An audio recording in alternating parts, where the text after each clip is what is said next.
Hi friends, இன்றைக்கி நம்ம என்ன பார்க்க போகிறோம்னா, சென்னையில் புதுசாக பஸ் ஸ்டாண்ட் ஓப்பன் பண்ணியிருக்காங்கன்றது எல்லாருமே தெரியும். ரீசெண்டாக ஓப்பன் பண்ண பஸ் ஸ்டாண்ட் தான். கிளம்பாக்கம் தான் ஓப்பன் பண்ணியிருக்காங்க. அந்த பஸ் ஸ்டாண்ட் தான் இன்றைக்கி நம்ம ஓவர்வியூவாக நம்ம இப்போ வீடியோவில் பார்க்க போகிறோம். இப்போ நான் போயிட்டு இருக்க இடம் தான் கிளம்பாக்கம் பஸ் ஸ்டாண்டோட என்ட்ரன்ஸ் இது. இந்த வழியாக தான் நம்ம இப்போ உள்ளே போகணும். என்ட்ரன்ஸே சூப்பராக இருக்குல்ல. வாங்க உள்ளே போயிட்டு என்னென்ன ஃபெசிலிட்டிஸ்லாம் இருக்குன்றதை பார்ப்போம். பஸ் ஸ்டாண்டுக்குள்ளே என்ட்ராகிறதுக்கு ஸ்டெப்ஸ் இல்லாமல் இது போல் வழி கொடுத்தது ரொம்ப நல்லதாக போச்சு. வயசானவங்களுக்குலாம் ஸ்டெப்ஸில் ஏற முடியாமல் ரொம்ப கஷ்டப்படுவாங்க. அதனால் ஸ்லாண்டிங்காக இருக்கிற இந்த வழி கொடுத்தது ரொம்பவே நல்லாயிருக்கு. நல்லா லைட் செட்டிங்லாம் பண்ணி சூப்பராக இருக்குது. நைட் டைமில் நல்லாவே பளிச்சுன்னு பளபளப்புன்னு தெரியுது.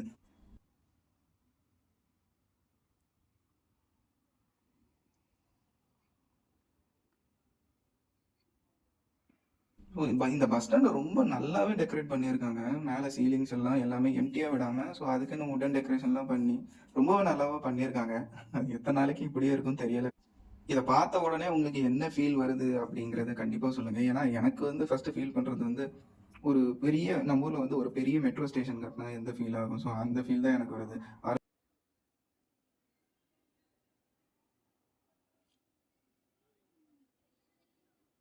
இப்போ நீங்கள் பார்க்குறீங்களே, இதெல்லாமே ஃபுல் அண்ட் ஃபுல்லி டார்மெட்ரிஸ் ரூம் தான்.